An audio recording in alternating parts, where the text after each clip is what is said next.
Okay, mga makisig, magandang araw po sa inyo. May nag-comment po sa atin na tinatanong po ni Idol kung paano gawing frequency mode to channel mode yung kanya pong UV82 Baofeng. So, kuha tayo mga makisig ng ating Baofeng.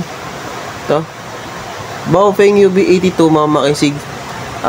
Pag binuhay natin to, frequency mode. yan, naka-frequency mode siya. Papapansin nyo, yung numbers niya ay pwedeng paltan.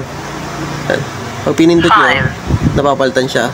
So, ang gagawin nyo mga makisig para mapaltan siya ng frequency mode to channel mode, papatayin nyo po yung radyo. Tapos, pinitin nyo po ng matagal yung menu. Pipindutin nyo yung menu. Tapos, buhayin nyo siya. Channel mode. Yan, naka-channel mode na siya mga makisig. Kumbaga, makikita nyo dyan, may mga number, may mga letter po yan. Makikita nyo sa screen. Nakasave yan. Yan. 6, May mga save po dyan channel. 4. So, ganun lang kadala yung mga makisig kung paano frequency mode to channel mode. Ganun din, vice versa mga makisig. Kung halimbawa naka-channel mode kayo, gusto nyo pong dalhin sa frequency mode, ganun lang din ang step.